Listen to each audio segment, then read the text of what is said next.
ఈరోజు వాక్యం ఒక కుటుంబంలో ఉన్న ముగ్గురు వ్యక్తుల కోసం చెప్పాలనుకుంటున్నాను. ఈ ముగ్గురు వ్యక్తులు ఒకే కుటుంబానికి సంబంధించిన వాళ్ళు, కానీ ముగ్గురు వేరు వేరు స్వభావాలు కలిగిన వాళ్ళు. ఈ రోజుల్లో ఉమ్మడి కుటుంబాలు చాలా కరువైపోతున్నాయి. కారణం ఏంటంటే మనుషులతో ఎమ్మలేకపోతున్నారు. కారణం ఏంటంటే వారికి ఉన్న వేరు వేరు స్వభావాలను బట్టి.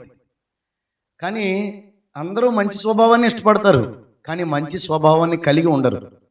అందుకే విచ్ఛిన్నం అయిపోతూ ఉంటాయి. ఎప్పుడు ఒక మనిషి తన కోణంలోంచి ఆలోచించడం వల్ల మిగిలిన వాళ్ళందరూ శత్రువులా కనబడుతూ ఉంటారు. ఇది మనిషి నైజం. నా మట్టికి నేనే ఏదైనా ఒక సమస్య వచ్చినప్పుడు నా కోణంలో ఆలోచిస్తాను. కానీ దైవిక జ్ఞానం కలిగిన వ్యక్తి, పరిశుద్ధాత్మ నడిపింపు కలిగిన వ్యక్తి అయితే ఒకసారి ఆ సీన్ని మనం బయటకు వచ్చి చూడాలి. ఏ పరిస్థితినైనా సరే ఒక అడుగు బయటకు వచ్చి మనం దేవుని కోణంలో కనుక చూడగలిగితే మనలో తప్పు ఉంటే సరి చేసుకుంటాం, ఎదుటి వాళ్ళు తప్పు ఉంటే సరిదిద్దుతాం. దేవునికి స్తోత్రం కలుగును గాక. అయితే నేను ఈరోజు ఒక కుటుంబంలో ముగ్గురు వ్యక్తులు అన్నాను కదా, వీళ్ళని చూపించేటప్పుడు నిజంగా ముగ్గురు మూడు రకాల వాళ్ళు. కానీ ఆ ముగ్గురు వ్యక్తుల్లోంచి ఒక 6 విషయాలు ఈరోజు మనం నేర్చుకోబోతున్నాం. చిన్నగా మనం దాన్ని చూడడానికి ప్రయత్నం చేద్దాం. సమూయేలు మొదటి గ్రంథం 1వ అధ్యాయం మొదటి నుంచి చదువుదాం. ఎఫ్రాయిము మన్యమందు రామతయింసోఫీము పట్టణపు వాడు ఒకడుండెను. అతని పేరు ఎల్కానా. అతడు ఎఫ్రామీయుడైన సూపునకు పుట్టిన తోహు కుమారుడైన ఎలూహునకు జననమైన యెరోహాము కుమారుడు. ఎన్ని తరాలు చెప్పాడండి, బైబిల్ ఎంత డీటెయిల్గా ఉంటుంది. అతనికి 2 భార్యలు ఉండిరి. ఇక్కడ ఆగండి, ఇదేంటిది 2 భార్యలు గొడవ చెప్తారా మాకు అనుకోకండి. పాత నిబంధన కాలంలో ఎబ్రీ పత్రికలో రాయబడి ఉంటుంది, ఆ కాలం ముందు దేవుడు చూసి చూడనట్టు ఊరుకోండి. ఎందుకంటే అప్పటికి వాళ్ళకి ఈ బహుభార్యత్వం అనేది చాలా అందుబాటులో ఉంది. దావీదుకు కూడా ఒక భార్య కాదు, భార్యలు ఉన్నారు, తెలుసా మీకు? సో ఇలాంటి ఒక పూర్వకాలం, మనం చిన్నప్పుడు కథలిన వాళ్ళు కదండి. ఒక రాజుగారికి 4 భార్యలు ఉన్నారంట. ఆ 4 భార్యలో పెద్దవాడికి ఎంతమంది పిల్లలు, 2వాడికి ఎంతమంది పిల్లలు. ఏంటది? ఒకప్పుడు కల్చర్ చెప్తున్నాను, ఒకప్పుడు అలా ఉండేది. అయితే అప్పటి కాల పరిస్థితిని బట్టి మనం ఆలోచించి ఇదేంటి ఒక భర్తకి 2 భార్యలు ఆ సెక్షన్లోకి వెళ్ళిపోకండి. కొత్త నిబంధనలో క్లియర్గా రాశాడు. కొత్త నిబంధనలు ఏమని క్లియర్గా రాశాడంటే పరిచారకులు సైతం ఏకపత్ని పురుషులుగా ఉండవలసిందే. హల్లెలూయా. పరిచారకులు సైతం ఏకపత్నిగా పురుషులుగా ఉండాలంటే ఇంకా మరి విశ్వాసులందరికీ చాలా కఠినమైన ఆజ్ఞలే ఉన్నాయి.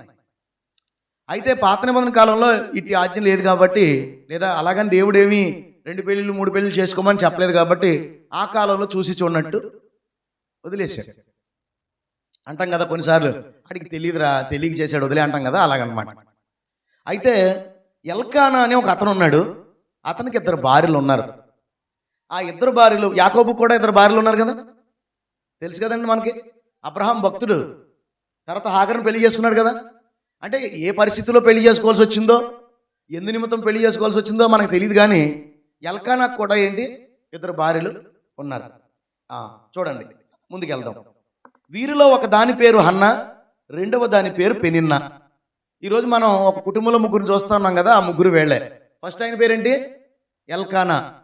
మొదటి భార్య పేరు Hannah, Peninnah. Elkanah, Hannah, Peninnah, వీళ్ళ ముగ్గురు కోసం మనం చూడబోతున్నాం. కిందకి వెళ్దాం. పెనిన్నాకు పిల్లలు కలిగిరి కానీ హన్నాకు పిల్లలు లేకపోయిరి. అయ్యో, హన్నాకు పిల్లలు లేరట, పెనిన్నాకు పిల్లలు ఉన్నారట. ఓకే.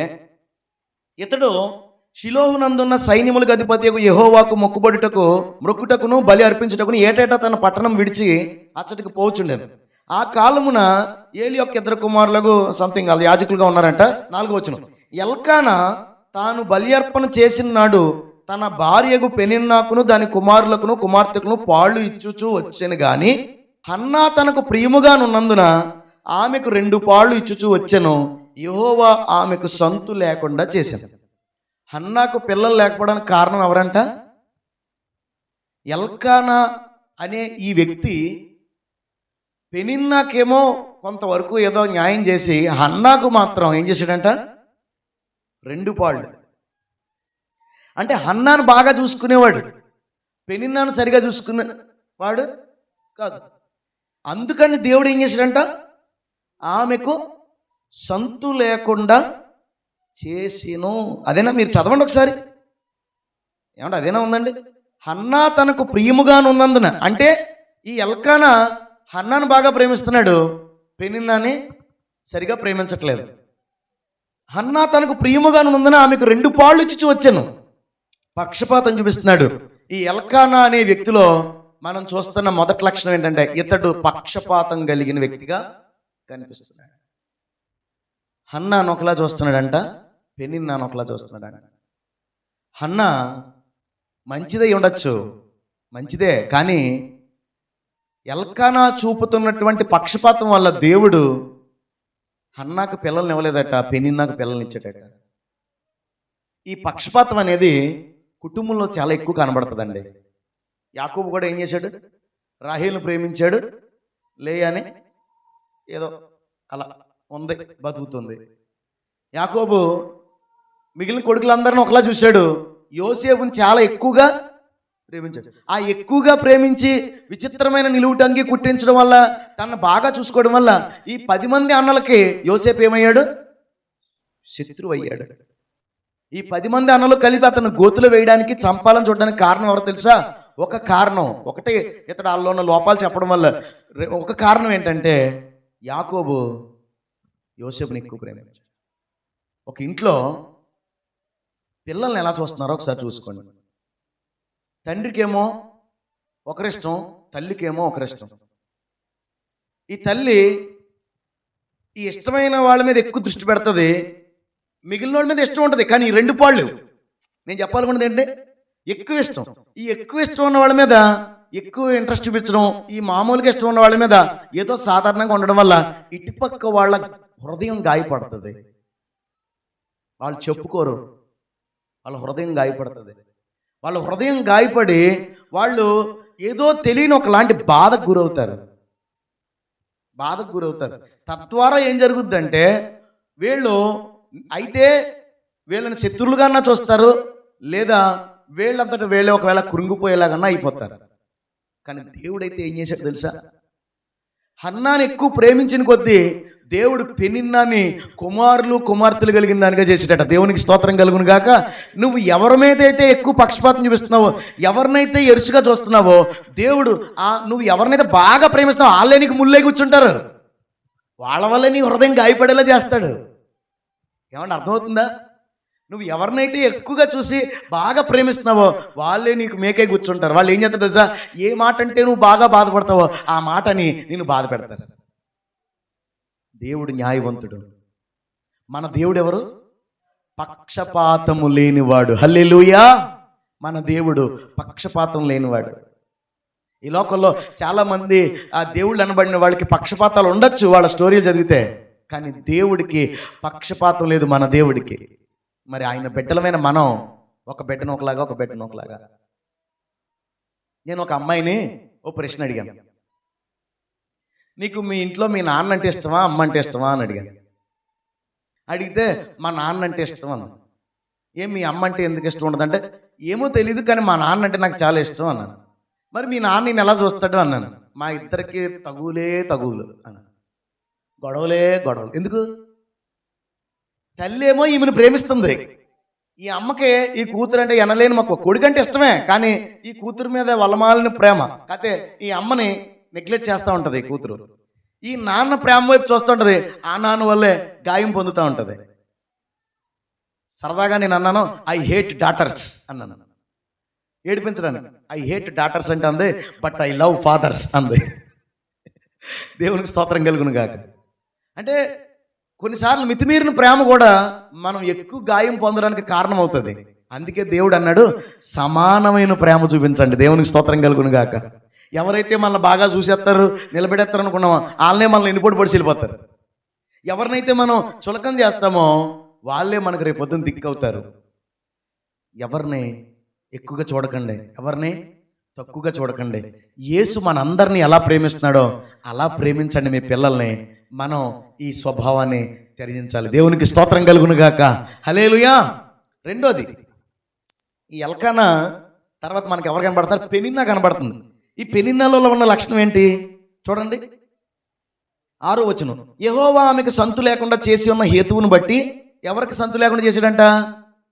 హన్నాకు దేవుడు పిల్లలు లేకుండా చేశాడంట. ఎందుకు? హన్నాను ఎక్కువ ప్రేమించేస్తున్నాడు కదా. దేవుడు పార్టీ ఎవరి పక్షంగా ఉంటాడు? ఏ పార్టీ ఉంటాడు? దేవుడు ఎవరైతే హీనపరచబడుతున్నా లేదు, ఎవరికైతే సరైన ఆధారం దొరకట్లేదో వాళ్ళ పక్షంగా మారిపోతాడు. దేవునికి స్తోత్రం కలుగును గాక. హన్నా మంచిదే, కానీ పెనిన్నా పక్షంగా ఎందుకు వెళ్ళిపోయాడు? ఎల్కానా దగ్గర నుంచి హన్నా 2 పాళ్ళు తీసేసుకుంటుంది, పెనిన్నాకు 1 పాళ్ళే వస్తున్నాయి. దేవుడు ఏం చేస్తాడు? ఎవరు అన్యాయం అయిపోతున్నారో, ఎవరు తక్కువ ప్రేమను కొనుక్కుంటున్నారో, లేదా ఎవరైతే ఇబ్బంది పడుతున్నారో వాళ్ళ మీదకి దేవుడు దృష్టి వెళ్ళిపోద్ది. దేవునికి స్తోత్రం కలుగును గాక. అంటే ఇప్పుడు ఎవరి పక్షంగా ఉన్నాడు దేవుడు? పెనిన్నా పక్షంగా ఉన్నాడు, హన్నా పక్షంగా లేడు. ఎందుకంటే హన్నా గర్భాన్ని దేవుడే మూసాడంట. ఇప్పుడు పెనిన్నా ఏం చేసిందో చూడండి. యెహోవా ఆమెకు సంతు లేకుండా చేసిన హేతువును బట్టి ఆమె వైరియగు పెనిన్నా ఆమెను విసిగించుటకై ఆమెకు కోపం పుట్టించుచు వచ్చెను. 7వ వచనం. ఎల్కానా ఆమెకు ఏటేటా రీతిగా చేయుచుండగా హన్నా యెహోవా మందిరముకు పోవునప్పుడల్లా అది ఆమెకు కోపం పుట్టించను గనుక ఆమె భోజనం చేయక ఏడ్చుచూ వచ్చెను. పెనిన్నాకి ఏంటంట? కుమార్తెలు ఉన్నారంట. కుమారులకు కుమార్తెలు అని ఉంది కదా, అంటే కొడుకులు ఉన్నారు, కూతుర్లు ఉన్నారు. తక్కువ చూసుకుంటే 2 కొడుకులు, కూతుర్లు అంటే కనీసం 2 ఉండాలి కదా. 3 ఉన్నారో 4 ఉన్నారో తెలియదు. కొడుకులు అన్నామంటే కనీసం 2 ఉండాలి కదా. కాబట్టి ఇద్దరు ముగ్గురు కొడుకులు పుట్టారు పెనిన్నాకి, 2 కూతుర్లు పుట్టారు. అంటే గొప్ప సంతానం కలిగిన వ్యక్తి పెనిన్నా. ఇప్పుడు సంతానం కలిగిన తర్వాత ఎలా ఉండాలి? దేవుడు నాకు ఎంత కృప ఇచ్చాడరా అని చెప్పి దేవుని స్తుతించాలి. లేదా తన తోటికోళ్ళకి పిల్లలు లేరు కదా అని జాలుంటే ప్రార్థన చెయ్యాలి. కానీ పెనిన్నా ఏం చేసిందంట తెలుసా? దెప్పడం మొదలెట్టిందంట, కించపరచడం మొదలెట్టిందంట. కొంతమంది ఎలా ఉంటారండి, చాలా సులువుగా ఒకరి బలహీనతలను బట్టి డైలాగులు వేసేస్తూ ఉంటారు. అయ్యో దేవుడు నిన్ను ఆశీర్వదించింది పక్కోడిని తెప్పడానిక? దేవుడు నిన్ను నిలబెట్టింది పక్కోళ్ళని హీనంగా చూడడానిక? నువ్వు దేవుని స్తుతించడానికి, పక్క వాళ్ళకి నువ్వు చేయూతనివ్వడానికి. దేవునికి స్తోత్రం కలుగునుగాక. హల్లెలూయా. మా శౌర్య ఉన్నాడా అక్కడ చర్చిలో, ఒక చెల్లికి పిల్లలు లేరు. మా శౌర్యగాడు వెళ్ళి అంటాడు, నేనున్నాను కదా నీకు కొడుకుని, నేనే నీ బిడ్డని, నన్ను పెంచుకో అక్క అంటాడు. నాకు భలే ఆశ్చర్యం వేస్తూ ఉంటుంది. ఏంట్రా బాబు అంటే ఆదరించడంలో అదొక రకం అనమాట. చాలా ఇష్టం ఆమె అంటే. ఈయన కూడా అసలు ఒక్క మాట అన్నది. నేను ఒకసారి చిత్తకూడాను కొంచెం ఓవర్గా మాట్లాడాను. వాళ్ళ అమ్మ ఏడలేదా, ఆవిడ ఏడ్చేసింది. ఎవరో ప్రేమించే అక్క ఉంది కదా, అక్క ఏడ్చేసింది. నేనేమంటానంటే, మనకి ఏదైనా కలిగి ఉన్నప్పుడు దాన్ని బట్టి దేవుని స్తుతించాలి. పక్కవాడికి అది లేనప్పుడు వాళ్ళకి అది దేవుడు ఇవ్వాలని ప్రార్థించాలి. దేవుని స్తోత్రం కలుగును గాక. కానీ ఏం చేసిందో తెలుసా? కాలర్ ఎగరేసింది, దెప్పడం మొదలెట్టింది, డైలాగ్ వేయడం మొదలెట్టింది. మానసికంగా హన్నాని ఇబ్బంది పెట్టింది. హన్నాకి నిజంగానే 2 పాళ్ళు ఇస్తున్నట్టు ఉండొచ్చు, దానివల్ల అసూయ కలిగి ఉండొచ్చు. కానీ హన్నాకు లోపం ఉందిగా. ఏంటి లోటు ఉందిగా? పిల్లలు లేరు. పిల్లలు లేనప్పుడు జాలి పడాలి కదా. భర్త ఎంత బాగా చూసుకున్నా భార్యకి పిల్లలు లేకపోతే ఆ లోటు ఎంత బాధకరం అండి. ఒకసారి యాకోబుని రాహేలు అడుగుతుంది, నాకు పిల్లలు నీవి అంటే నేనేమన్నా దేవుణ్ణా? కావాలంటే నిన్ను ప్రేమించగలను, కానీ నేను నీకు పిల్లల్ని ఇవ్వలేను. పిల్లల్ని ఇవ్వగలిగిన వాడు మన దేవుడే. హల్లెలూయా. ఈ పెనిన్నా తనకున్నటువంటి వాటిని బట్టి అతిశయిస్తారు. కొంతమంది అతిశయించే బ్యాచ్, తనకు నచ్చని వాళ్ళు సాధిస్తూ ఉంటారు, సాధింపు బ్యాచ్. ఎల్కానాలో మనం మొదట చూసిందేంటి? పక్షపాతం. పెనిన్నాలో మనం చూస్తుందేంటి? కక్ష సాధింపు, దెప్పుడు మాటలు, మనసును గాయపరిచే కత్తిపోటు వంటి మాటలు. ఏమంటే ఇప్పుడు పెనిన్నా పిల్లల పేర్లు రాసున్నాయి ఇందులో, కానీ హన్నా పిల్లలు సమూయేలు వంటి గొప్ప ప్రవక్తను కన్నదండి హన్నా. హల్లెలూయా. ఏమండి ఏంటి మీరు సమూయేలు గారు వాళ్ళ అమ్మగారా అని ఎవరైనా నేను మిమ్మల్ని చూడడానికి వచ్చారని నేను వేరే ఊరి నుంచి వస్తే హన్నా ఖ్యాతి ఏమైపోద్ది? కానీ పెనిన్నా కొడుకుల కోసం ఎవరైనా ఏమైనా చెప్పుకున్నారా? ఎక్కడన్నా వాళ్ళు ఏమయ్యారో రాసుందా? నువ్వు దేన్ని బట్టి అతిశయిస్తున్నావో అది పనికి మాలినదిగా అయిపోద్ది. పెనిన్నా పిల్లలు ప్రయోజకులు కాదు రాయబడలేదు. కానీ హన్నా కొడుకు మాత్రం గొప్ప ప్రవక్త అయ్యాడు. నేను అంటాను, అతిశయించువాడు ప్రభునంది అతిశయించాలి. హల్లెలూయా. నీకున్న పిల్లలను బట్టు, నీకున్న ఆస్తిని బట్టు, నీకున్న వ్యాపారాన్ని బట్టి, ఉద్యోగాన్ని బట్టి అతిశయించకూడదు. స్తుతించాలి. అతిశయించువాడు ప్రభునంది అతిశయించాలి. మనకంటే దేన స్థితిలో ఉన్న వారిని మనం ప్రోత్సహించాలి. దేవునికి స్తోత్రం కలుగును గాక. బాధపడకు, ఎప్పటికప్పటికి ఇస్తాడు. ఏ శారమ్మకి ఇవ్వలేదా? హన్నాకి ఇవ్వలేదా? రాహేలుకి ఇవ్వలేదా? ఏమంటే ఎలిజబెత్కి ఇవ్వలేదా? జకరియా ఎలిజబెత్కి యోహాను పుట్టలేదా వృద్ధాప్యంలో? ఇస్తాడు నీకు కూడా. నువ్వేం భయపడకు. దేవుడు అన్యాయస్తుడు కాదు. నీలో ఏమన్నా బలహీనతలు ఉంటే దేవుడి దగ్గర ఒప్పేసుకో అని చెప్పండి. హల్లెలూయా. అంతే తప్ప దెప్పు మాటలు, సాధింపు మాటలు, మానసికంగా కృంగదీసే మాటలు పెనిన్నలా కనుక మనం చేస్తే, పెనిన్న పిల్లల గురించి రాయబడినట్టు మన గురించి కూడా ఒకరోజు ప్రజలందరూ మర్చిపోయేలాగా దేవుడు మనల్ని నిష్ప్రయోజకులుగా చేయగలడు. ఈరోజు ఉన్న మన పిల్లలు రేపు ఉంటారో లేదు చెప్పలేము. ఏమో దేవుడు ఎప్పుడు ఎవరి ఆయుష్ ఎంతకాలం రాసాడో మనకు తెలియదు. మన మట్టికి మనం మన పిల్లల్ని జాగ్రత్తగా దేవుణ్ణి పెంచాలి. చనిపోతే మనం వాళ్ళతో పాటు పరలోకంలో ఉండాలి. దేవునికి స్తోత్రం కలుగును గాక. ఇప్పుడు మనం చేయాల్సిన పని ఏంటంటే, మనం బలపడుతూ అనేకులు బలపరచాలి. పెనిన్న వంటి స్వభావం మనకు ఉండకూడదు. మూడో వ్యక్తి ఎవరు? హన్నా. హన్నా ఏమైంది చూడండి, 9వ వచనం చదువుతాం చూడండి. వారు షిలోహులో అన్నపానములు పుచ్చుకున్న తర్వాత హన్నా లేచి యాజకుడైన ఏలీ మందిర స్తంభం దగ్గర ఆసనం మీద కూర్చుని ఉండగా బహు దుఃఖాక్రాంతురాలై వచ్చి యెహోవా సన్నిధిని ప్రార్థన చేయుచు బహుగా ఏడ్చుచు, సైన్యముల అధిపతి యెహోవా, నీ సేవకురాలను నాకు కలిగి ఉన్న శ్రమను చూచి నీ సేవకురాలను మరొక జ్ఞాపకం చేసుకుని నీ సేవకురాలను నాకు మగపిల్లను దయచేసిన ఎడల వాని తల మీదకి క్షౌరపు కత్తిని ఎన్నటికీ రానియక వాడు బ్రతుకు దినములన్నట్టును నేను వాని యెహోవానకు నీకు అప్పగింతునని మొక్కుబడి చేసుకొనెను. హల్లెలూయా. ఏమండి, పెనిన్న కక్ష సాధింపు చేసింది. ఎప్పుడైనా ఎల్కానాతో చెప్పిందా? ఎల్కానాకు హన్నా అంటే అంత ఇష్టం, చాలా ఇష్టం. ఆవిడ కంప్లైంట్ ఇస్తే ఎల్కానా ఏం చేస్తాడు? పెనిన్నానే 4 బీగుతాడు. కానీ హన్నా చెప్పలేదు. హన్నాలో నాకు కనబడిన గొప్ప లక్షణం ఏంటంటే, తన బాధను దేవునికే చెప్పుకుంది తప్ప మనుషులకు చెప్పుకోలేదు. హల్లెలూయా. నిన్నెవరైనా గాయపరుస్తున్నారా? నిన్నెవరైనా హీనపరుస్తున్నారా? నిన్నెవరైనా తక్కువ చేస్తున్నారా? నిన్నెవరైనా ఒకవేళ అనరాని మాటలు నువ్వు చెయ్యని తప్పు నీ మీద వేసి నీ లోపాన్ని బట్టి నేను వెక్కిరిస్తున్నారా? అయితే గుర్తుపెట్టుకో, వెంటనే అమ్మకు ఫోన్ చేసి, అమ్మా మా తోటికోళ్ళు ఇలా అందా అన్న, ఏమండి ఈవిడ ఇలా అందని చెప్పి భర్త దగ్గర కంప్లైంట్ ఇచ్చిందా? భర్తకి చెప్పుకోవద్దంటలేదు, కానీ కంప్లైంట్ ఇచ్చిందా? ఎవరికి చెప్పింది? ఎవరికి చెప్పుకోవాలో వాళ్ళకే చెప్పుకుందాం. ఎవరికి చెప్తే పరిష్కారం దొరుకుతుందో వాళ్ళకే చెప్పింది. ఆర్చేవాడు తీర్చేవాడు అయినటువంటి మన దేవుడికి చెప్పుకుంది. దేవుని దగ్గర ఆమె కన్నీళ్లు విడిచి ప్రభు దగ్గర మొరపెడితే దేవుడు ఏం చేశాడు తెలుసా? ఆమె మొర్ర విన్నాడు. ఆమెకు ఎలాంటి కొడుకునిచ్చాడండి? సమూయేలు అనే ప్రవక్తను, దైవజనుని ఇచ్చాడు. దేవునికి స్తోత్రం కలుగును గాక. నీ సమస్య మనుషులకు చెప్పుకుంటే, మనుషులు నీ మీద అభిమానం ఉంటే ఒకలా మాట్లాడతారు, నీ మీద కోపం ఉంటే ఇంకోలా మాట్లాడతారు. వాళ్ళు దేవుళ్ళు ఆత్మీయంగా ఉంటే ఒక రకమైన సలహా ఇస్తారు, వాళ్ళు శరీరానుసారంగా ఉంటే ఇంకో రకమైన సలహా ఇస్తారు. అదే నీవు దేవునికి చెప్పుకుంటే దేవుడు సరి అయిన పరిష్కారం, సమయోచితమైన జ్ఞానమును ఆయన అనుగ్రహిస్తాడు. దేవునికి స్తోత్రం కలుగును గాక. బాధపడకో, భయపడకో, కృంగిపోకో, దేవుడికి చెప్పుకో. దేవుడు నీ పక్షంగా మారిపోతాడు. ఆ దెబ్బతో ఏం చేశాడు తెలుసా?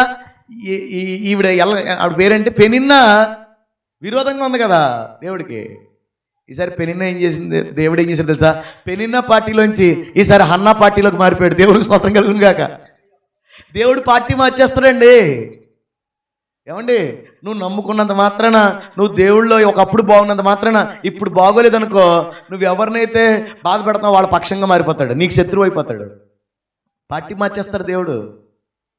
ఇందాక ఏమండి, హన్నాని ఎల్కానా బాగా చూసుకుంటున్నందుకు పెనిన్న పార్టీలో ఉన్నాడు. ఆమెకు పిల్లలు పుట్టిన తర్వాత ఆమెకు గర్వం వచ్చింది, హన్నాని ఏడిపిస్తుంది. హన్నా దేవుడికి మొరపెట్టింది. ఈసారి దేవుడు హన్నా పార్టీలోకి వచ్చాడు. ఇప్పుడు ఎవరికి విరోధమైనట్టు? పెనిన్నాకు విరోధమైనట్టు. ఇప్పుడు పెనిన్నాను ఏడిపించాలి. ఏం చేస్తాడు ఈసారి? హన్నాకి కొడుకునిచ్చాడు. కొడుకునే కాదు, ఆ తర్వాత ఇంకో మాట రాసిన చూడండి, 21వ వచనం 2వ అధ్యాయం. యెహోవా హన్నాను దర్శింపగా ఆమె గర్భవతి అయి 3 కుమారులను 2 కుమార్తెలను కనెను. అయితే బాలుడుకు సమూయేలు యెహోవా సన్నిధిని ఉండి ఎదుగుచుండెను. హల్లెలూయా. కుమార్తెలు ఇచ్చాడంట దేవుడు. ఈసారి అనుకుంటదే, ఓరు బాబోయ్ నాకేటి 3 కొడుకులు 3 కూతుళ్ళు ఉన్నారు, 3 పనికిమాలోళ్ళే, 6 పనికిమాలోళ్ళు అయ్యారు. కానీ ఈమెకేటి ఆలస్యమైనా కానీ అసలు శిశురాన్ని కొడుకు పుడేశాడు. పోనీలే ఒక కొడుకే కదా, నాకు 6 కదా అని సంతోషిస్తుంటే ఈలోపు తనకు కూడా కుమారులు పుట్టేశారు. ఈసారి ఏమవ్వాలా? పెనిన్నా రియలైజ్ అవ్వాలా, నాకున్నదాన్ని బట్టి అతిశయిస్తే అయితే నన్ను లేకుండానే చేస్తాడు, నా దగ్గర ఉన్నది, లేదంటే నాకంటే గొప్ప స్థితిలో నా పక్క వాళ్ళు వెళ్ళిపోయేలాగా దేవుడు చేయగలడు. దేవునికి స్తోత్రం కలుగును గాక. నిన్నెవరైతే అవమానపరిచారో, నిన్నెవరైతే ఏనపరిచారో, నిన్నెవరైతే కృంగదీశారో, నిన్నెవరైతే బాధ పెట్టారో, నిన్నెవరైతే తక్కువ చేసి మాట్లాడారో వాళ్ళ ముందే నీ తల పైకెత్తేలా చేయగలిగిన వాడు మన దేవుడు. హల్లెలూయా. ఎప్పుడు మనుషుల దగ్గర చెప్పుకుని మనుషుల దగ్గర కొలకొల ఏడ్చేస్తావా? మనుషులు చెప్పేసుకుని దింపేసుకుంటావా నీ భారం? ఏమండి, మనుషుల యొక్క ఆదరణ కోరుకునేవాడు దేవుని కార్యాలు చూడలేడండి. కేవలం మనుషుల దగ్గర ఆదరణ కోరుకునేవాడు దేవుని కార్యాలు చూడలేడు. దేవుని వద్ద నుంచి ఆదరణ కోరుకునేవాడికి మనుషుల ఆదరణ దొరుకుతుంది, దేవుని కార్యాలను కూడా చూస్తాడు. దేవునికి స్తోత్రం కలుగును గాక. పచ్చిమిరపకాయ బెల్లం ముక్క 2 పెట్టాను మీ ముందు. 2 తినాలి. ఏది ముందు తింటామంటే ఏం తింటావు? చిన్నపిల్లలు అయితే, తెలియని వాళ్ళు అయితే అమ్మయ్య బెల్లం ముక్కని తినేస్తాడు. తర్వాత పచ్చిమిరకాయ తిన్నప్పుడు దాన్ని చల్లార్చుకోవడానికి ఇంకోటి ఉండదు జనరల్గా. అదే తెలివి ఉన్నవాడు ఏం చేస్తాడు? పచ్చిమిరకాయ తినేసి బలవంతంగా మండిపోతున్నాడు బెల్లం ముక్క తిని జాగ్రత్తగా నీళ్ళు తాగితే చాలా వరకు నష్టం కావద్దు. దేవునికి స్తోత్రం కలుగును గాక. కష్టం సుఖం 2 ఉంటాయి మన జీవితంలో. కొన్నిసార్లు కష్టాలు ముందు రావచ్చు, సుఖాలు వెనకాల రావచ్చు. కష్టం ఉన్నప్పుడు నువ్వు గుర్తుపెట్టుకో, నాకు వరకు బెల్లం ముక్క ఎదురు చూస్తుంది. దేవుడు నా చేత బెల్లం తినిపించాలనుకున్నాడు. హల్లెలూయా. బెల్లం ఉన్నప్పుడు సంబరపడిపోకో. ఏనాడైనా మనం పచ్చిమిరకాయ తినాల్సి రావచ్చు. ఏనాడైనా అనుకోకుండా ఎవరో ఈరోజు నువ్వు ఎప్పుడు నియమాలు లేదరా, ఈరోజు హ్యాపీగా నిద్రపోయావు కనుక ఏ రోజు కారం వస్తుందో ఏ రోజు బెల్లం వస్తుందో తెలీదు. అన్నిటికీ సిద్ధపడి ఉన్నాం అనుకోండి, హ్యాపీగా ఉంటుంది. దేవునికి స్తోత్రం కలుగును గాక. ఈరోజు నీ భర్త నీతో బాగా మాట్లాడండి, రేపు కూడా మాట్లాడుతున్నాను అనుకోకు. ఏమో రేపు ఏ మూడ్లో వస్తాడో తెలీదు. ఈరోజు నీ భార్య ఊమని తలూపిందని రేపు ఊపుతుంది అనుకోకు, చెప్పలేము. నేను ఎందుకు ఈ మాటలు చెప్తానంటే, సుఖ దుఃఖాలు దేవుడు మన జీవితానికి చక్రాలుగా జతపరిచాడు. దేవునికి స్తోత్రం కలుగును గాక. ఎందుకంటే సుఖంలో దేవుణ్ణి స్తుతించాలి, కష్టంలో దేవుని మీద ఆధారపడాలి. దేవునికి స్తోత్రం కలుగును గాక. 2 మంచివే. హన్నా అయితే తనకు కలిగిన పిల్లలను బట్టి అతిశయించలా. సమూయేలు గురించి ఒక తీర్మానం చేసుకుంది, దాన్ని తగ్గట్టు లోబడ్డది. దేవుడు ఈసారి కుమార్తెలు కలిగిన దానిగా చేసి ఏం చేయడు తెలుసా? తన తలను వాళ్ళందరి ముందు పైకెత్తాడు. దేవునికి స్తోత్రం కలుగును గాక. ఇప్పుడు ఈ 3 2వ కోణంలో చూద్దాం. 3 వ్యక్తులు 6 లక్షణాలని చెప్పాను కదా.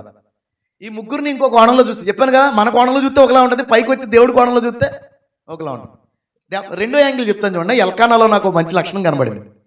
చూడండి 8వ వచనం. ఆమె పెనియటే అయిన ఎల్కానా, హన్నా నువ్వు ఎందుకు ఏడ్చుచున్నావు? నీవు భోజనం మానుటేయాలా? నీకు మనోవిచారం ఎందుకు కలిగింది? 10 మంది కుమారుల కంటే నేను నీకు విశేషమైన వాడును కానా అని ఆమెతో చెప్పుచు వచ్చి. ఏం భర్త అండి! అలా భార్య డల్లగా ఉంటే ఏం చేశాడు? పిల్లలు లేరని బాధపడుతున్నావా? 10 మంది కొడుకుల కంటే నేను నీకు శ్రేష్టమైనవాడు కాదా? నేను నీ కొడుకును కాదా? నన్ను కొడుకులా చూసుకో, నాకు తల్లిలా నన్ను ప్రేమించు. నేను అంటాను, అరే వీడి పని ఇంకెంచేపు పిల్లల మీదే. పిల్లలు తిన్నారా? పిల్లలు పడుకున్నారా? పిల్లలు బట్టలు కట్టుకున్నారా? పిల్లలు భోంచేశారా? పిల్లలు స్నాక్స్. నీ భార్యని పట్టించుకోవా నువ్వు? ఎల్కానా ఎంత బాగా. నేను అంటాను, అందులో ఇందాక పక్షపాత కోణం తీసేయండి. ఇక్కడ మామూలుగా ఒక భర్తకు ఉండాల్సిన ఒక మినిమము బాధ్యత. ఒకసారి మనం వాళ్ళ 3ని కూడా అబ్జర్వ్ చేయాలి. ఈ భార్యలను తక్కువ తిన్నారా? పిల్లలు పుట్టిదాకా భర్త, పిల్లలు పుట్టేసిన తర్వాత ఇంకా ఆ పిల్లల కోసం తన్నేసుకుంటారు వీళ్ళిద్దరూనే. చాలామంది అంటారు, మీ ఇంట్లో గొడవలు ఎందుకు వస్తాయంటే మా పిల్లల వల్ల వస్తాయండి. నేను అంటాను, పిల్లలకి ప్రాధాన్యత ఇవ్వద్దు అంటలేదు, పిల్లలకి ఇచ్చే ప్రయారిటీ పిల్లలకి ఇవ్వండి.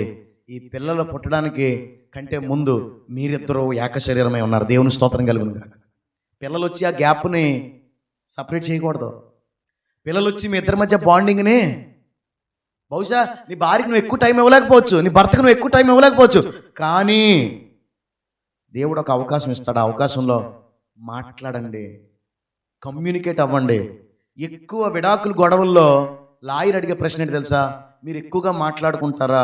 లేదు. పెళ్లికి ముందు మాత్రం ఫోన్లు చేసుకుని ఏమంటే 222 రూపాయలు రీఛార్జ్ చేసుకుని, గుర్తుందనే మనకి ఐడియా, 222 రీఛార్జ్, 222 రూపాయలకి 222 రూపాయలు వచ్చేస్తే ఆ రీఛార్జ్ చేసుకుని తెగ మాట్లాడేసి ఆ పొలాల్లో పోయి ఈ గట్టులో పోయి పెళ్ళైన తర్వాత ఏమైంది? బోరు కొట్టింది, విసుకొచ్చేసింది, ఏదో అయిపోయింది, మనస్పర్ధలో రంగులన్నీ బయటపడిపోయినాయి. అంటే రంగులు అంటే ఏం లేదు, మన రంగులు వాళ్ళకి, వాళ్ళ రంగులు మనకి. కానీ ఎలకన్నా చూసినా నాకు అనిపించిందండి, అరే బహుశా గంట మాట్లాడేవాడు 5 నిమిషాలే మాట్లాడుతూ ఉండొచ్చు, కానీ 5 నిమిషాలు కూడా తన బాధను చూశాడు, తను ఏం చేయాలనుకున్నాడు? ఓదార్చాలనుకున్నాడు. దేవుని స్తోత్రం కలుగునుగా. ఓదార్చాలనుకున్నాడు, ప్రేమించాడు తనని. ఏమంటే భర్తల కోసం చెప్తానని చెప్పి భార్యలు సంతోషపడిపోకండి. మీరు మీ భర్తలు ఎంత బాగా ప్రేమిస్తున్నారేంటి? మీ భర్తలు మీరు ఎంత బాగా పట్టించుకున్నారేంటి? అసలు ఆయన ఏ మూడ్లో ఉన్నాడు? బయటికి వెళ్తున్నాడు, రకరకాల మనుషుల్ని పలకరిస్తాడు, రకరకాల మనుషులు ఆయన ఇబ్బంది పెడతారు. కాబట్టి రాగానే మన భారం అంతా అతని మీద చేద్దాం అనుకోకూడదు. అసలు ఏ మూడ్లో వచ్చాడు, ఎలా ఉన్నాడు, కొంచెం ఫేస్ రీడింగ్ కూడా చేస్తూ ఉండాలి.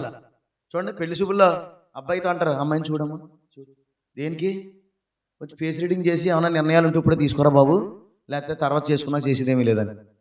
అమ్మాయిని కూడా ఏమంటారు, అబ్బాయిని ఒకసారి చూడమ్మా, చూడు. మామూలు పెళ్లి కాకముందు వాళ్ళు రోడ్డు మీద అబ్బాయి అమ్మాయిని చూస్తే తప్పు ఏంటి, అమ్మాయి అబ్బాయిని చూస్తే తప్పు. అబ్బాయి వంక ఎందుకు చూస్తున్నావు నువ్వు, లాగి పెట్టివాడు బీగుతాడు నాన్న. అమ్మాయి అంటది, ఎరా అమ్మాయి వంక చూస్తున్నావు ఏంటి, తీసుకొచ్చేద్దాం అనుకుంటున్నావా అంటది ఈ అమ్మాయి. కానీ పెళ్లి చూపులు ఏమంటారు, చూసుకోండి.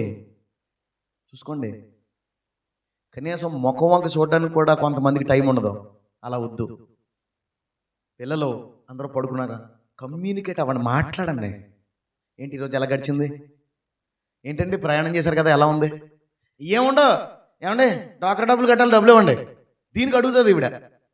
ఈయనేమో ఏం కూరండు, చేపలదేనా చికెన్దేనా అని ఈయన చదువుతాడు. ఇద్దరు శరీర వాటి కోసం మానసికంగా ఎవరు ఏ ఒత్తిళ్ళు అనుభవిస్తున్నారో, ఎవరు ఏ ప్రెజర్స్ అనుభవిస్తున్నారో అది తెలుసుకోవద్దా? దేవుడి తర్వాత అంత ఎక్కువ బలమైన బంధం ఏంటండి? దేవుడు సృష్టిలో మొట్టమొదటి బంధాన్ని ఏది క్రియేట్ చేశాడు? భార్యాభర్తలు. అంతెందుకు సంఘానికి క్రీస్తుకి ఏ బంధంతో పోల్చాడు? సంఘము వధువు, క్రీస్తు వరుడై ఉన్నాడు. ప్రభు అయిన యేసు రమ్ము, ఆత్మీయ పెండ్లి కుమార్తె పెండ్లి కుమారుడు రమ్ము. ఎందుకు ఆ బంధంతో పోల్చాడంటే, నేను అంటాను పిల్లలు పట్టించుకోవద్దంటలేదు, బంధుమిత్రులు పట్టించుకోవద్దంటలేదు, కానీ వీళ్ళందరిలో పడిపోయి నీ భర్తతో నువ్వు సరిగా మాట్లాడలేదేమో, ఫ్రీగా నీ భార్యతో నువ్వు సరిగా మాట్లాడలేదేమో. ఇంకా అతను అనుకుంటాడు, దీనికి ఏం చెప్పినా అర్థం కాదురా బాబు, ఏం చెప్పు, డబ్బులు గొడవ, పిల్లలు గొడవ, వాళ్ళ జబ్బులు గొడవ, వాళ్ళ అమ్మ గొడవ, వాళ్ళ తమ్ముడు గొడవ, వాళ్ళ అక్క గొడవ, ఇదే తప్ప ఏమంటే ఏంటండి అని నా గురించి ఎప్పుడు పట్టించుకోదురా బాబు, ఎందుకు చేసుకున్నాను రా ఈయన అనుకుంటాడు ఈ భర్త. ఈమెంటి అనుకుంటున్నారు, ఈయన ఎంచేపు ఏముండేవు, పిల్లలు తిన్నారా, సర్లే అని, ఇది ఎందుకు శుభ్రం చేయలేదు, అది ఎందుకు శుభ్రం, కేకలేయడమే తప్ప ఏమో తిన్నావా ఏంటి, అలా ఉంది మొహం ఏంటి, నీరసంగా ఉన్నావేంటి, అలా కాలు మెక్కుతున్నావేంటి, ఏంటి సంగతి అడుగుతా. ఎలా కట్టబడతాయండి కుటుంబాలు? ఏ భార్యాభర్తల బంధం అయితే ఏ కుటుంబంలో వీక్ అవుతుందో ఆ కుటుంబంలో పిల్లలు చెట్టుకొకరు పొట్టకొకరు అవుతారు. ఎల్కానా 10 మంది కొడుకుల కంటే నేను శ్రేష్టమైన వాడిని కానా? ఏంటంటే డైలాగ్, ఏంటంటే మాట. అన్నాను బాగా ప్రేమించాడండి, కానీ ఆమెను ఓదార్చడానికి ఆమెను అంత ప్రయత్నం చేస్తాడు. మీరు కూడా మీ భర్తలు రకరకాల టెన్షన్లో ఉంటారు, రాగానే ఎర్రెక్కించేకండి, సిర్రెత్తికించేకండి, వేడెక్కించేకండి. ఆ వేడి నీ మీదకి ఎక్కేస్తాడు. వాళ్ళందరి దగ్గర అంచుకున్న నోరు నీ దగ్గరికి వచ్చేసరికి ఇంకా ఓపెన్ అయిపోయి బుద్ధి లేదా అలాడదాని ఎలాడదాని వస్తూ ఉంటాడు. ఎందుకు వచ్చిందని బాధలు. కొంచెం కూల్గా ఉండనిద్దాం. రెండవ లక్షణం పెనిన్నాలో ఆల్రెడీ ఇందాక చెప్పేశాను, అతిశయించింది. ఆరాధించాల్సింది పోయి ఏం చేసింది? అతిశయించింది. తనకున్న వాటిని బట్టి గర్వించింది. అందుకే ఆమె పిల్లలు గొప్పవాళ్ళకి ఏం కనబట్టలేదు. పెనిన్నా పిల్లలు మొదటిదేమో కక్ష సాధించింది, రెండోదేమో అతిశయించింది. 2 లక్షణాలు చెప్పేసుకున్నాం ఇందాకే ఫ్లోలో. ఇక హన్నా కోసం 2వ లక్షణం చెప్తాను. హన్నా దేవుని దగ్గర తన బాధలు చెప్పుకోవడమే కాదు, దేవుడికి తాను చేసిన తీర్మానం ఏదైతే ఉందో ఆ తీర్మానం మీద నిలబడింది. తాను ఒక సమర్పణ చేసుకుంది, ఆ సమర్పణ మీద నిలబడింది. బాప్తీసం ఇచ్చేటప్పుడు మన పిల్లల్ని అడుగుతూ ఉంటాను, నీటిలో తీసుకెళ్ళిన తర్వాత యేసుప్రభుని సొంత రక్షకుడిగా అంగీకరించావా? అంగీకరించానండి. మీ పాపాలు ఒప్పుకున్నారా? ఒప్పుకున్నానండి. జీవితకాలం అంతా యేసయ్యతోనే ఉంటావా? యేసయ్యని నమ్మకంగా ఉంటావా? ఉంటానండి. ఎవరైనా నేను బలవంతం చేశారా బాప్తీసం తీసుకోమని? లేదండి. అప్పుడు అంటాను, నేను ప్రభు నాకు ఇచ్చిన అధికారాన్ని బట్టి, బిడ్డ ఇచ్చిన సాక్ష్యాన్ని బట్టి ఈమెకు బాప్తీసం ఇస్తున్నానని బాప్తీసం చేస్తాను. విచిత్రం ఏంటి తెలుసా? ఇందులో చాలా మాటలు పక్కనెట్టేస్తారు. దేవుడు తర్వాతే ఏదైనా. బహుశా ఎలకానా అని ఉండొచ్చు, ఏమ్మా పుట్టక కొడుకు పుడితే ఆ కొడుకుని సేవకి చేస్తానన్నావా? పుట్టక కొడుకు పుడితే అమ్మ అని పిలిచేవాడు ఒకడు పుడితే నీకు వాడిని మందిరంలో ఇచ్చేస్తానన్నావా? వద్దు అని ఒకవేళ ఎలకానా అన్నాడో లేదో రాసలేదు, కానీ ఒకవేళ అన్నా సరే హన్నా మాత్రం తాను చేసుకున్న తీర్మానాన్ని మేరదు. దేవుని స్తోత్రం కలుగునుగా. ఆమె దేవుడి దగ్గర ఒక ఒడంబడి చేసుకుంది, ఒక నిబంధన చేసుకుంది, ఆ కొడుకుని దేవుని సేవకి ఇచ్చేసింది.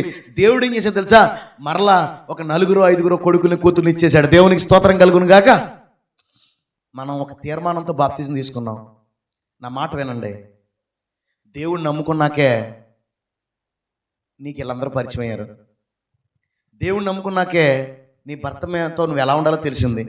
దేవుడిని నమ్ముకున్నాకే నీకు పిల్లల్ని ఇచ్చి ఉండొచ్చు. దేవుడిని నమ్ముకున్నాకే నిన్ను దేవుడు ఆశీర్వదించి ఉండొచ్చు, లేదా ఇటువంటి సహవాసాన్ని ఇచ్చి ఉండొచ్చు. దేవుని కంటే వాళ్ళు ఎక్కువ కాకూడదు. దేవుని కంటే భర్త, దేవుని కంటే భార్య, దేవుని కంటే పిల్లలు, దేవుని కంటే సహవాసం, దేవుని కంటే స్నేహం ఎక్కువకూడదు. నువ్వు చేస్తున్న స్నేహం నిన్ను దేవునికి దగ్గర చేసేదిగా ఉంటే ఆ స్నేహం నీకు ఆశీర్వాదం. నువ్వు చేస్తున్న వృత్తి, కుటుంబం దేవునికి నేను దగ్గర చేసేదిగా ఉండాలి. దేవుని నీ మధ్య గ్యాప్ తీసుకొచ్చేలా ఉంటే దేవుడు అగ్నివేయ వచ్చి తినని వాళ్ళ మధ్య అగ్ని వేస్తాడు. నాలాంటి వాళ్ళు ఇంకో 10 మంది వచ్చి కలుపుదామన్నా కలవరు. ఎందుకు తెలుసా? ఏ మాట అనకూడదు ఆ మాట ఈమె అనేస్తుంది, ఏ మాట అనకూడదు ఆ మాట అతడు అనేస్తాడు. చిట్ట చివరికి ఇద్దరు కలిపి, భార్య భర్తలు ఇద్దరు కలిపి దేవుడు పాదాలు, ప్రభువా మా ఆయనతో నాకు సమాధానం దయచే, అయ్యా నా భర్తతో నాకు సమాధానం దయచే అని భార్యతో నాకు సమాధానం దయచే ఇద్దరు ఏడుచుకున్నాం అనుకోండి. ఆ ఏడుతున్నప్పుడు ఏం చేస్తాడంటే దేవుడు వాళ్ళిద్దరిని మళ్ళీ ఒకటి చేస్తాడు. దేవుని స్తోత్రం కలుగును గాక. నాకంటే నీ భర్త ఎక్కువైపోయా, నాకంటే నీ భార్య ఎక్కువైపోయిందా, నాకంటే పిల్లలు ఎక్కువైపోయారా, నాకంటే నీకు ఆ ఉద్యోగం ఎక్కువైందా, ఉద్యోగం పీకడం ఎంతసేపు, నాకంటే వ్యాపారం ఎక్కువైందా, నాకంటే ఆ స్నేహితులు ఎక్కువైపోయాడు, ఆ స్నేహితులు ఎక్కువైపోయిందా అని దేవుడు ఏం చేస్తాడు? ఆహా మీరిద్దరూ ఇంత క్లోజ్గా ఉండి నన్ను పక్కన పెడతారా అని దేవుడు ఏం చేస్తాడంటే మీ ఆత్మరక్షణ కొరకై, మీ మేలు కొరకై దేవుడు అవసరమైతే వైరం తీసుకొస్తాడు. ఎందుకు? నీ మేలు కోసం, నీ మేలు కోసం, నీ క్షేమం కోసం, నీ మేలు కోసం, నీ రక్షణ కోసం. కాబట్టి ఏం చేయాలి మనం? హన్నా ఎలాంటి తీర్మానం తీసుకుంది అలాగా దేవుడికి ఇస్తానంది, ఇచ్చేసింది అంతే. ఎంతమంది అట్టగించి ఉండొచ్చు. ఆఖరికి అన్న అమ్మ ఉంటుంది కదా, పురుడోసిన అమ్మ ఉంటుందా? అంత డీటెయిల్స్ రాలేదు, కానీ అన్నకు ఒక అమ్మ ఉంటుంది కదండి. పురుడికి పుట్టింటికి వెళ్ళిపోతుంది కదా. మా నాయనే ఎన్నాళ్ళకు పుట్టారు సమయలా అని ముద్దులు పెట్టి ఇలా చేతులు ఇలా ఇలా అని అంటారు కదండి. ఆడికి తలస్నానం చేయించి ఆయన ఎత్తుకున్న తర్వాత అమ్మ ఇలాగా నా కొడుకు సమయల్ని మరి ఇలాగ శిలోహు మందిరంలో సేవకి ఇచ్చేస్తున్నాను. కానీ బుద్ధి ఉందా లేదా నీకు? అసలు నీకు గర్భవతం ఉంది, ఒకడు పుట్టాడు, ఇంకోటి పుడతాడో లేదో కూడా తెలియదు అని ఎన్నో సలహాలు ఇచ్చి ఉండొచ్చు వాళ్ళ అమ్మ, వాళ్ళ భర్త, వాళ్ళ స్నేహితులు, వాళ్ళ బంధువులు. కానీ ఏమనుకుందా సార్, దేవుడికి నేను తీర్మానం చేసుకున్నాను, నేను నా సొత్తు కాదు, నా దేవుడి సొత్తు, నా దేవుడి నుంచి నన్ను దూరం చేసే ఏది నాకొద్దు అనుకుంది. దేవుడినే మొదటి స్థానంలో పెట్టింది, దేవుడి మాటకి మీద నిలబడింది, దేవుడికి తీర్మానం చేసుకుంది. దేవుడు ఏం చేశాడు తెలుసా? ఈ సమూయేలుకు బదులు కుమార్తెను కుమారులను ఇచ్చేసేటట. దేవునికి స్తోత్రం కలుగును గాక. హల్లెలూయా. ఈరోజు మనం ఈ ముగ్గురు జీవితాలను చూసాం. ఈ ముగ్గురు ఒకే ఇంట్లో ఉన్నవారు, ఈ ముగ్గురు ఒకే దేవుని నమ్ముకున్నవారు. కానీ ఈ ముగ్గురు ఒకలా ప్రవర్తించలేదు, రకరకాలుగా ప్రవర్తించారు. నేను అంటాను, ఎల్కనాలాగా పక్షపాతం ఏం చూపుతున్నావా? నువ్వు ఎవరినైతే ఎక్కువగా ముద్దులు వేసుకుని కాకపెట్టేస్తున్నావు, ఎవరైతే బాగా ఇష్టపడుతున్నావో వాళ్ళ వల్ల నీకు గాయం తగులుతుంది. వాళ్ళు ఒకరోజు పనికిమాలుడు అవ్వచ్చు. దేవుడు పక్షపాతం వదిలేమంటున్నాడు ఈరోజు మనతో. రెండోది పెనిన్న తనకు దేవుడిచ్చిన పిల్లలను బట్టి ఏమంటే ఏం చేయాలి, దేవుని స్తుతించాలి అంతే తప్ప ఏం చేసింది, పక్కన ఆమెను సాధించింది. ఒకవేళ నీకు కలిగిన వాటిని బట్టి ఎవరైనా సాధిస్తున్నావేమో చూసుకో, దిప్పుబడుపు మాటలు మాట్లాడుతున్నావేమో, నువ్వు బాగా పాడగలవని, బాగా వాయించగలవని, బాగా వాక్యం చెప్పగలవని, లేదా బాగా నిర్ణయాలు తీసుకోగలవని సమస్యలు ఇతరులను చులకనగా చూస్తున్నావేమో, దేవుడు పార్టీ మార్చేస్తాడు, జాగ్రత్త. హన్నాలో మంచి లక్షణం చూసాం. హన్నా తనకున్న సమస్యలో బాధల్లో దేవుడికే చెప్పుకుంది కానీ మనుషుల దగ్గర ఏడవలేదు. దేవునికి స్తోత్రం కలుగును గాక. దేవుడి దగ్గర ఏడ్చింది, మనుషులకు ఒకవేళ ప్రేయర్ రిక్వెస్ట్ చెప్పుండొచ్చు, అమ్మా అని హన్నా వాళ్ళ అమ్మకు ఫోన్ చేసి ప్రార్థన చేయమని ఉండొచ్చు, అంతే తప్ప కొలమని వాళ్ళ దగ్గర వెళ్ళా యేసయ్య సన్నిధిలో ఏడ్చింది. హల్లెలూయా.